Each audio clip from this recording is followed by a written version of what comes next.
Magandang hapon mga kasama sa Turismo. Ako po si Edmond Mayamita at welcome po sa lahat. Narito na naman po kami, ang Turismo Isulong Mo, para magbahagi ng isang katakam-takam na mga kwento, aral at inspirasyon sa inyong Sabado. Tama po yan!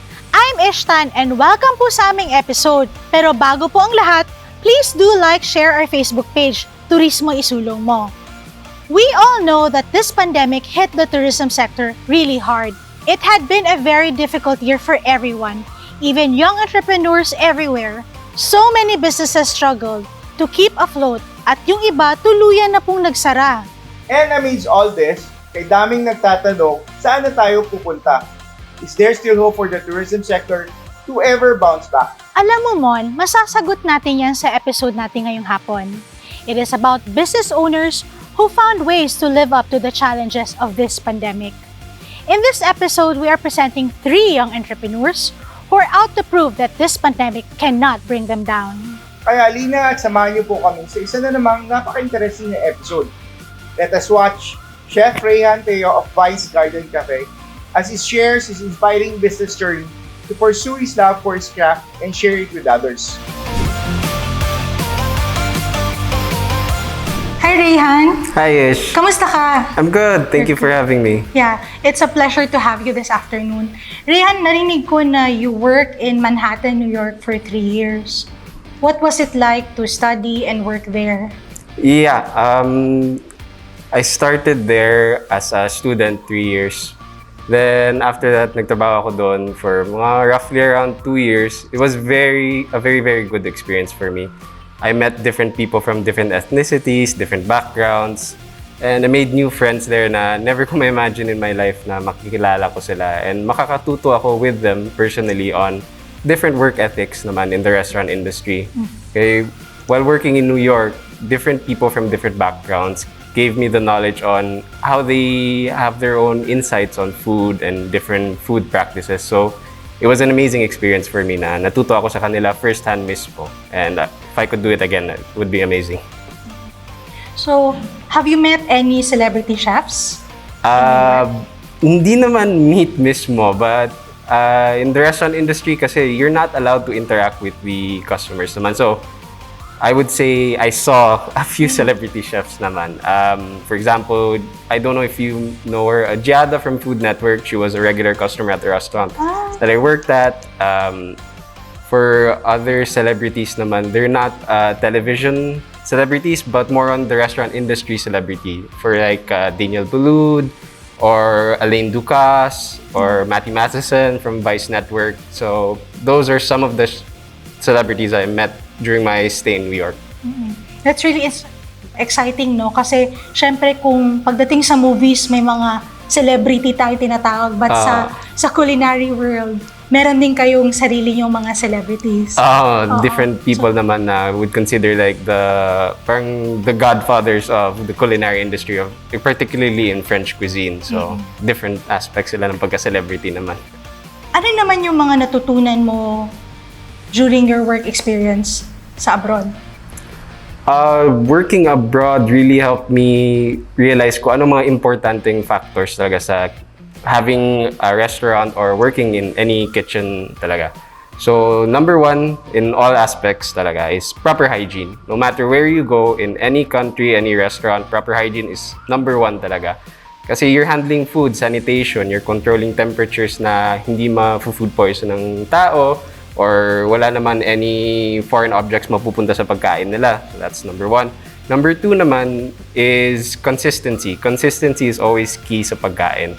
Every customer that goes to your restaurant or where you work at would want the same experience they had nung first day. So kung anong lasa ng pagkain nung kakatry nila, gusto nila patuloy-tuloy na it's the same food they taste, same experience. So whether it be food presentation, food taste, or the quality, consistency is always key talaga.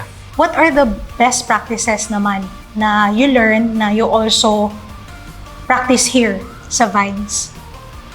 For best practices naman na I learned from New York, labeling.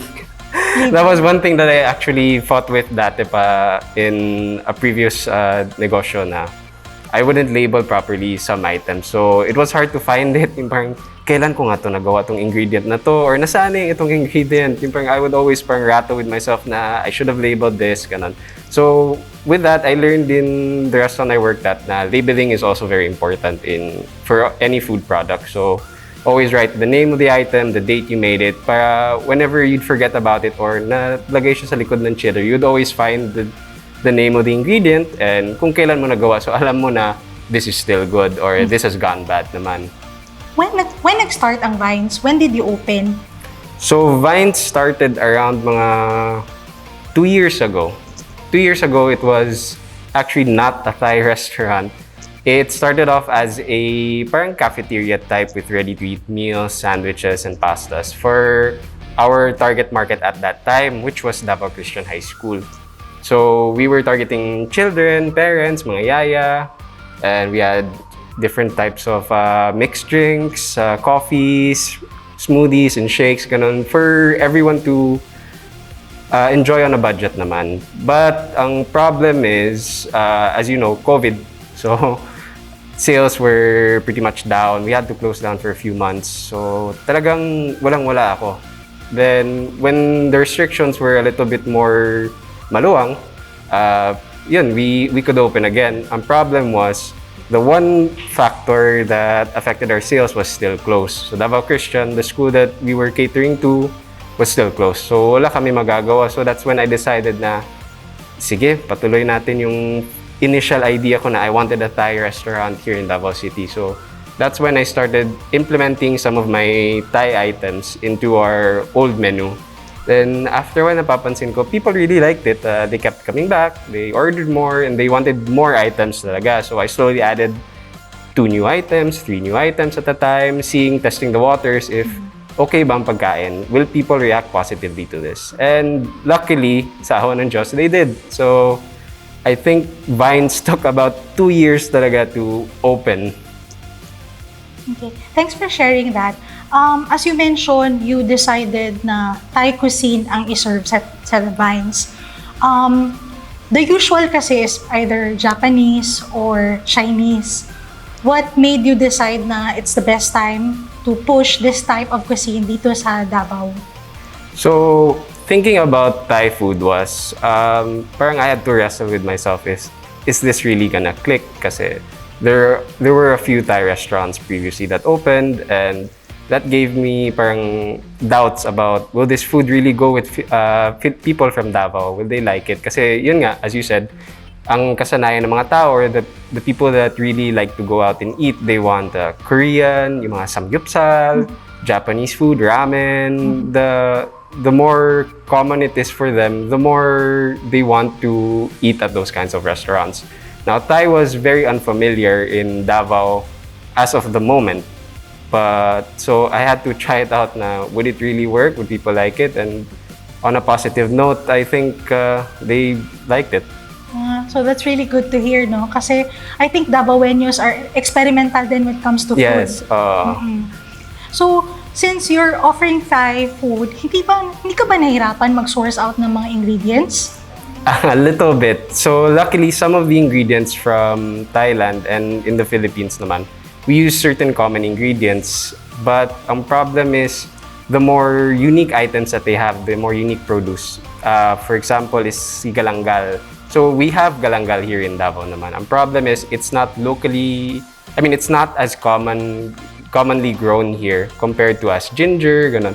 So I started planting my own fresh produce sa bahay mismo, sa garden ng mother ko.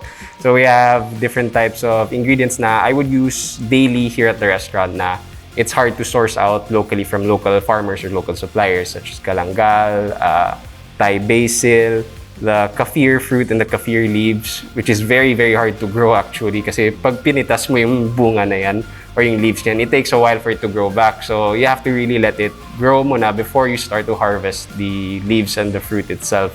So medyo struggle ako for local sourcing of fresh produce naman, but kaya naman, you just have to find a way, like locally grow it. Another thing is, for example, I had to source out in Manila a supplier for Thai tea. Because the tea leaves that they could get is directly from Thailand. So they ordered it from Thailand, and I ordered it from a supplier in Manila. And it comes here every once a month naman ako nag-order sa kanila. So, luckily, may mga makilala ka din suppliers. So Ray, ano naman yung mga best sellers natin sa Vines? So, best sellers based on the customer feedback is si Pad Thai, number 1 talaga. Si Hot Thai Chicken, which is a deep-fried chicken Thai dish tossed with a Thai spice na coating naman na we make in-house. And our Tom Kha Gai, which is the tom yum with the coconut milk, the spicy and sour broth naman siya. Similar to sinigang but a little bit different because of the sourness level kasi iba ang ginamit namin pampaasim din doon. And because of the different herbs and spices naman na hinalo. So that's really interesting. Parang the way you describe the food, parang pati ako nagutom bigla. Yun nga. So, Ray, mention, I'm sure you've traveled a lot. Yeah, a little bit naman. So, it's also, I would also assume na you're a foodie, given na you're a chef, di ba? Yeah, medyo halata naman sa tiyan ko. So, when it comes to destination, pag sinabi kong, Ray, would you recommend parang 3 top destinations kung gusto ko ng food trip? What would you tell me? For food destinations, personally lang, number 1, not being biased, New York. New York is a cultural melting pot talaga.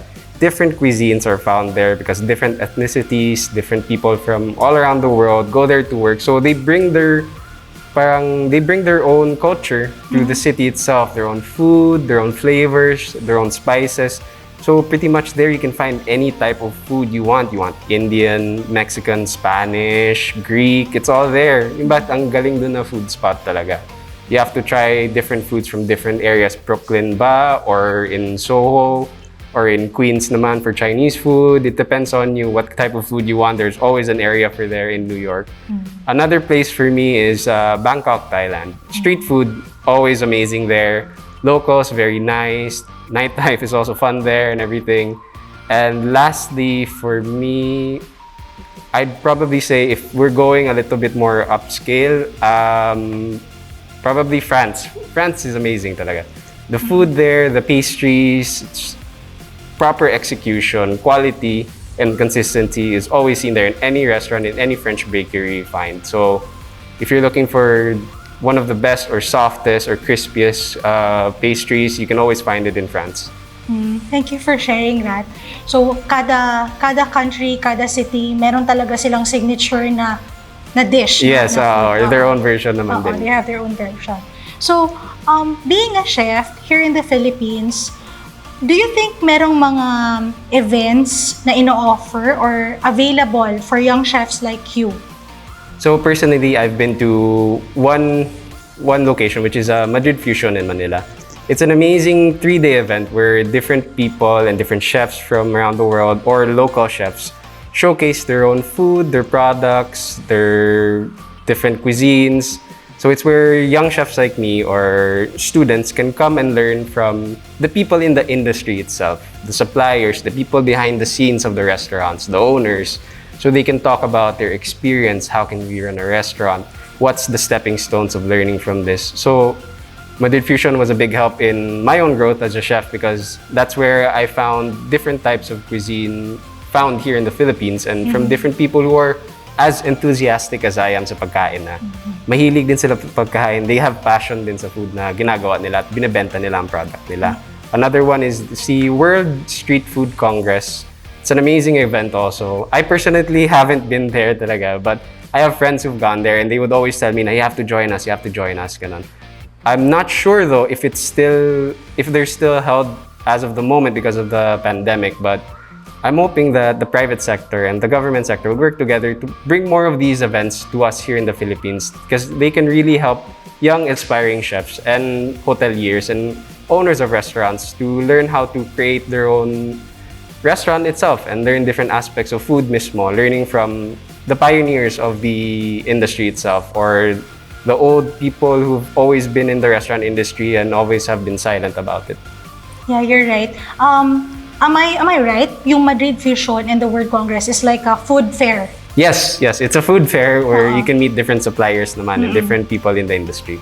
So it's a great venue for anyone in the food industry. Yeah, I suggest for people to try and join these events because it's an amazing experience. So Ray, what's your favorite dish naman to eat? I would say love your own. Number one is lechon. No matter what or no matter where actually in the Philippines, I always enjoy lechon as long as the skin is crispy, the meat is very juicy, and the flavors are there. Yung pag-stuff nila mismo, ang sarap. Hindi ako nasasawa niyan. Kaya ko kainin yun everyday. Oo nga eh. Kung pwede lang lechon everyday. Oo nga eh. Pero high blood naman. Oo.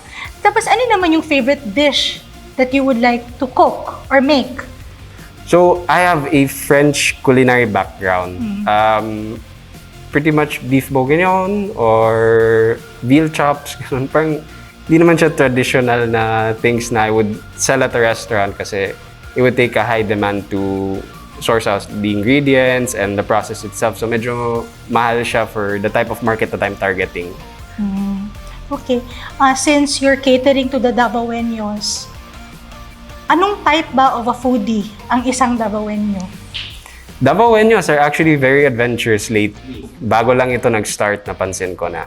Dati, people wouldn't go out and try different types of food from different countries that they're not familiar with. But ngayon na, in the time that I've seen for the past few years, more and more of the younger generation are trying out food because of their travel experience or what they've seen on vloggers or YouTubers, ganon. So they want to experience it either again from a travel experience they had previously or they want to try it for the first time because they've seen it on vlogs, on television, ganon. So more adventures na mga Davaoenos ngayon para mag-try ng mga iba-ibang pagkain as to compare this few years before.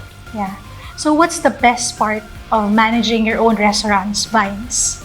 Best part is I can pretty much cook whatever I want. So making new menu items is kind of fun. Vines isn't actually a traditional Thai restaurant. It's more on my take of the food itself, yung parang how I want it to taste like, while giving respect naman to the traditional cooking methods and ingredients of Thai food talaga mismo. So I wouldn't say we're traditional, but I'd say it's my own version of their tradition. Thank you so much, Ray. Thank you so much. I'm happy na you're offering Thai food here in Davao. Kasi for people like me na mahilig sa Thai food and given the pandemic na hindi makabiyahe, Yes. pag na-miss mo yung certain dish, alam namin where to go. Thank you so much. I'd like to invite you to share to our viewers about your restaurants, where they can visit and order. Thank you so much.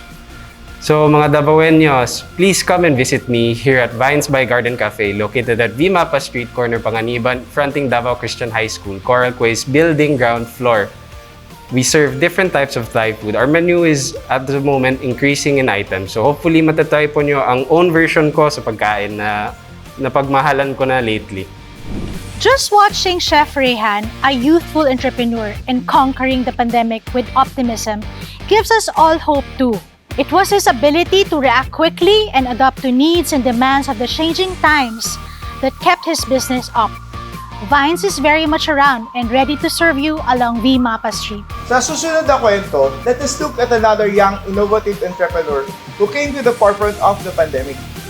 Through creativity, innovative ways, and active social media campaign, he kept this business going. Kaya samahan niyo po kami ulit at panoorin natin ang kwento ni Michael Soledad at ang kwento behind Sandwich Unlimited. Hi Ish. Hi Mike! Welcome. How are you?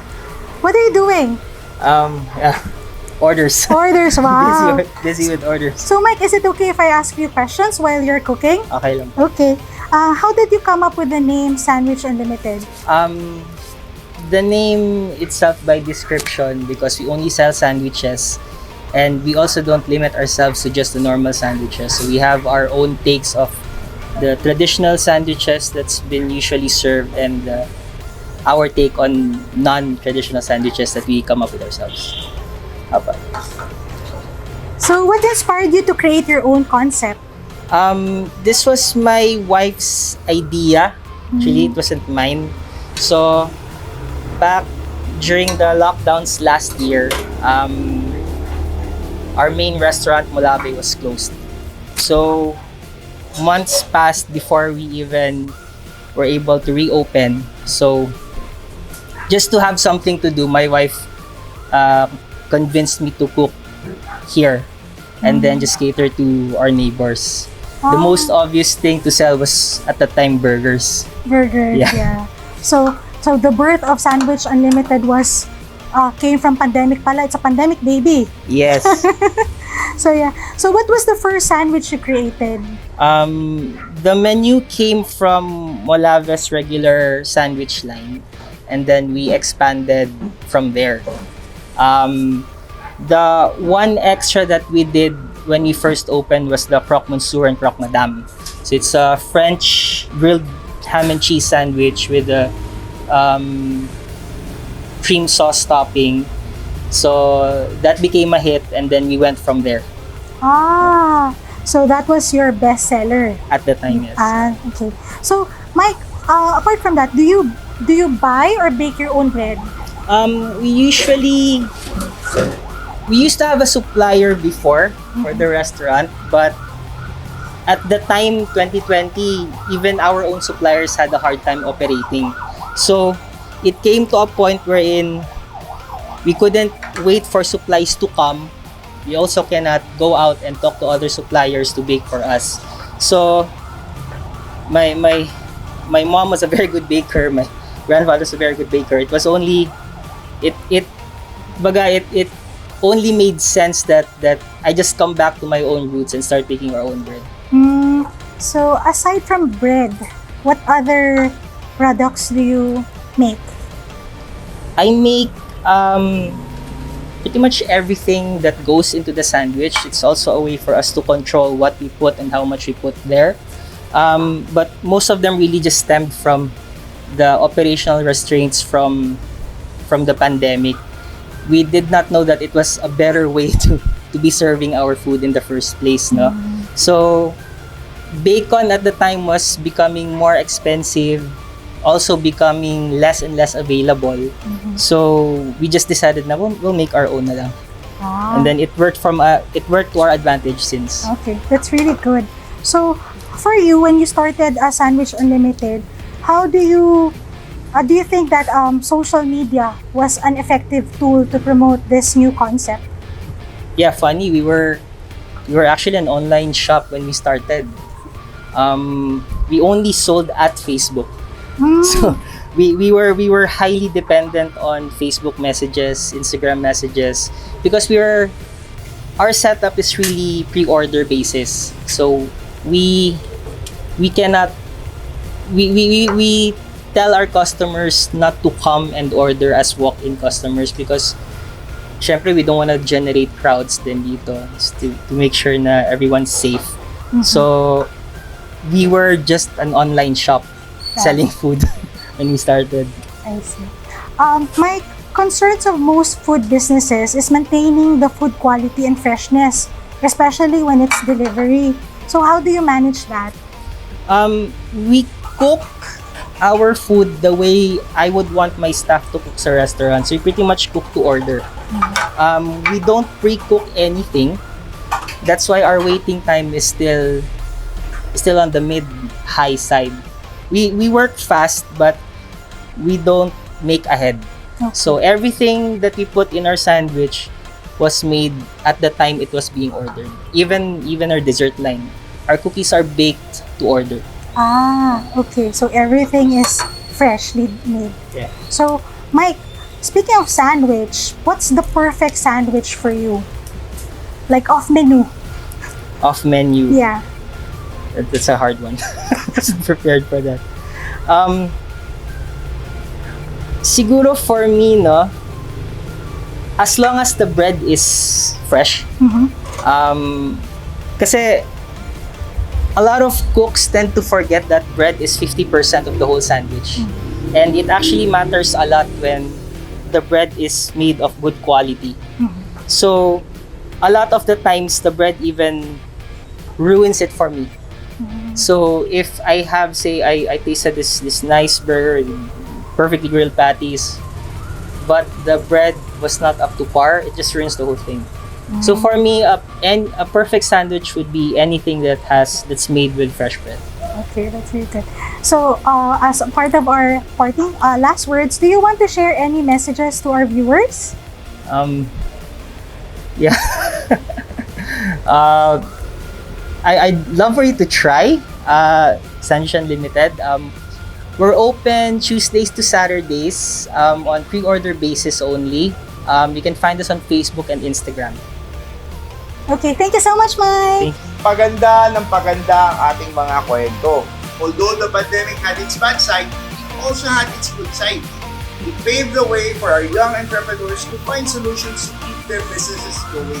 Tayo na at panuorin naman natin itong kwento ng Ramen Kanda, a restaurant that has served Japanese comfort food here in Davao City. Another story of how a restaurant survived the setbacks brought by the pandemic. Good afternoon, everyone, and welcome to Turismo Isulong Mo. Today, we will be featuring something delicious, something appetizing. We will be featuring food from Japan. Here we have this afternoon is Mr. Tadashi Kanda of Ramen Kanda. Hi, Tad. Good afternoon. Hi, good afternoon. How are you? Yes, good. You're good. So, Tad, I'm just curious about when and how did Ramen Kanda began? We opened Ramen Kanda 2019 April. April. So what made you decide to open up a ramen shop instead of other business? Okay. Because I have some business partner regarding food industry in Japan. Then I'm Japanese, and here in Davao City, I couldn't find authentic ramen shop until that. That's why we decided to open ramen shop here in Davao City. So that's a very good idea because you miss the authentic food in Japan and you cannot find it here. That's why you opened up your own. Am I right? Yes, before I lived in Cebu City, and Cebu City there are enough authentic Japanese ramen shops. But here, sorry to say, but I couldn't find. You mentioned Cebu City. So when did you move to Davao? I moved here 2016 after I got married with my wife. But when did you move to the Philippines? I came to the Philippines for the first time in 2013. Yes, for studying English. I see. So before moving to Davao, you were living in Cebu Yes, I lived in Cebu for 1 year. for 1 year. What did you do in Cebu? At that time, I was director of Japanese company in Cebu. Like call center, BPO service. So from someone in the, is it safe to say like a IT company, Yes, and now you are in the food business? yes. Okay. So here in Ramen Kanda, what are your best sellers? Our best seller is chashu ramen or tan. Did you offer something unique or special on your menu for the Filipino taste? Last June, we launched a new menu. The name is Sinigang Ramen. That is the Japanese authentic soup with Filipino sinigang soup. So it's the Filipino taste ramen. That's really exciting. Sinigang ramen in a Japanese shop. Yes. And how was the response of the Filipinos? I'm pretty sure the Davaoenos got really excited because you were offering something unique. I believe no other Japanese restaurant here in Davao City is offering a sinigang-based ramen. Yes, for now, it has good reputation. Yes, so it can be our one of the best sellers. During this pandemic, Tad, has your business grown? Because I believe you are offering takeout and food deliveries as well. So how is your business during this time? After pandemic, 2020 March, actually, of course, our sales has been going down. Maybe around 70% regarding sales.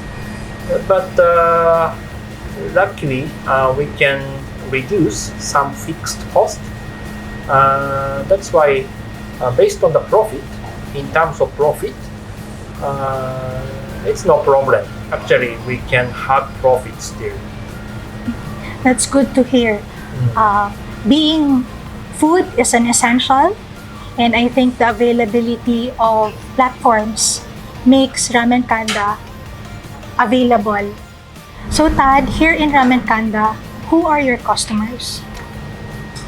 Yes, we have of course various customers, but mostly working class because our ramen price is, for example, our basic ramen is 220 pesos, so it can be affordable for working class and family, and they come together with colleagues.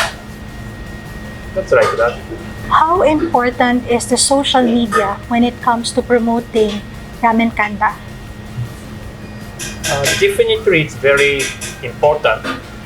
Without Facebook, I think we cannot run nowadays. That's why since beginning, I focused on Facebook, and now we have around 20,000 likes. 20,000 likes. Yes, that's very important for our marketing. 20,000 likes is a good number, Yes. given you just opened last 2019. So, when it comes to menu, how often do you introduce a new product? Not so often. Every 2 months or 3 months, we will try to add new menus. Because of course, before launching officially, I want to be confident the menu is good taste. I have one.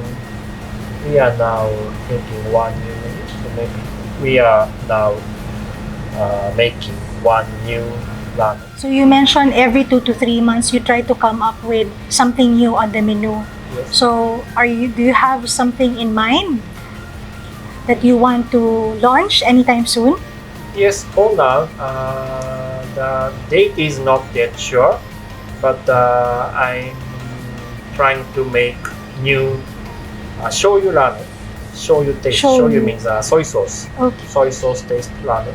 Yes, that's our incoming. When it comes, because you want to provide authentic Japanese food, is sourcing out the ingredients difficult or is it available? Some ingredients like vegetables or meat like pork or chicken are from here, Philippines, Davao City.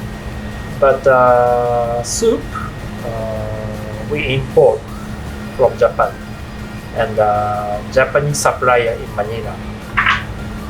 And the noodle also. We ask to make noodle in Japanese supplier in Manila.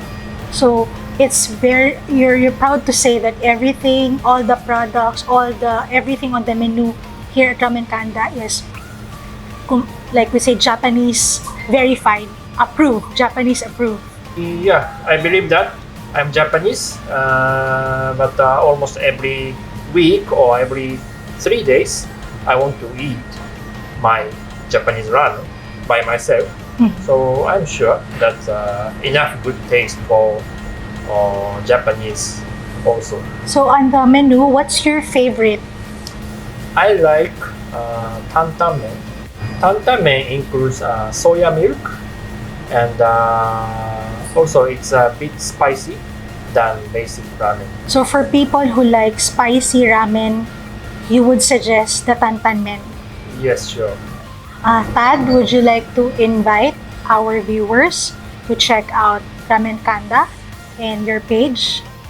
I'm Tadashi Kanda. I'm from Tokyo originally, And I moved here to Davao City after I got married with Filipino wife. And I opened Japanese authentic ramen shop at the F Torres Street, Davao City. We can serve authentic Japanese ramen.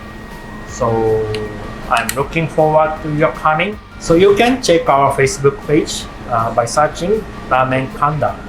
So see you soon. Thank you for Hats off kami sa ating mga young entrepreneurs. The pandemic has been around for more than a year now, yet all these three entrepreneurs has managed to make it through, working hard and finding new ways to keep their businesses going. We learned a lot from their stories, how the pandemic opened doors for them.